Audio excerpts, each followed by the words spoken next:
technologically oversaturated world.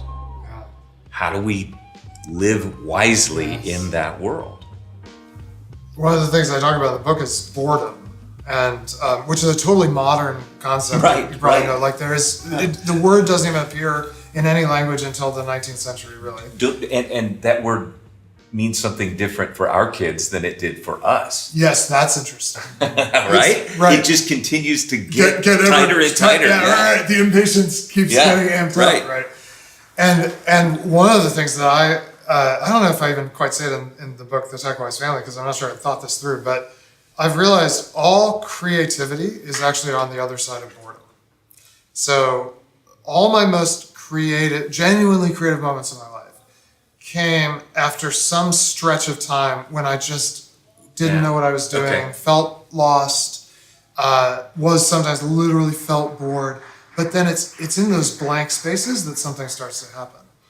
But we now have the ability to never feel, I mean, in some ways, we're the most bored people in history in one frame. But in another sense, I can always find something distracting, and this just feeds this inability to wait, to listen, to contemplate, to rest, which is where all real creativity comes from. Yes. As well as all love, right? And probably all the other things, faith and hope too.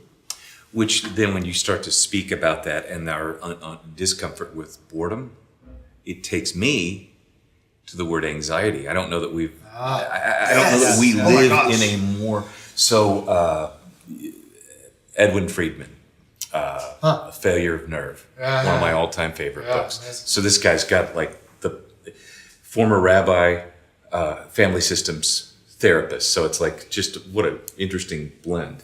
But he talks about chronic anxiety in a societal way. It's not just that you and I are anxious. It's that we live in this deeply systemic anxiousness, right? Just an anecdote on that. One of the most frustrating things you can do as a writer, especially a journalist, is make a fact-checking mistake. Like you just make a factual mistake in print. So I did that in a column many years ago. I was writing about the rise of anxiety among college students, and I talked about this paper that I thought had said that 1 in 3 students, undergraduate at a place like Harvard, were taking anti-anxiety medication. And so I talked about walking across Harvard Yard and like counting, 1, 2, 3, 1, 2, 3, like this many of these people who look young, healthy, promising, actually are barely hanging on.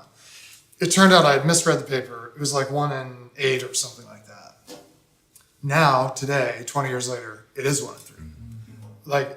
Like literally the most high achieving, the most protected generation in history, the most privileged generation, this slice of the generation, and anti-anxiety medication is 30% of the student body at places like Harvard.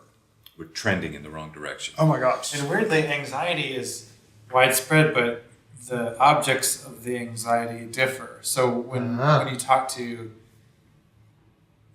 boomers, right, and older generations of Christians, I often sense, this is generalizing a bit, but I sense a pervasive anxiety about changes in culture and what's happening to my country. And it's quite different than the anxiety of the 20-year-old at Harvard, but it's still anxiety. And so people are walking around fueled by different anxieties, but not helping each other alleviate any of the stress in the moment. Is, I just see threads here. Like, it's the collapse of faith, hope, and love generates anxiety. Absolutely. So the collapse of trust that there's something bigger than you, the collapse of belief that there's a horizon bigger than your own life, and the collapse of the kind of relationships that sustain us. Like, that's an anxious place to be, in that little world that's left once you don't have faith, hope, and love.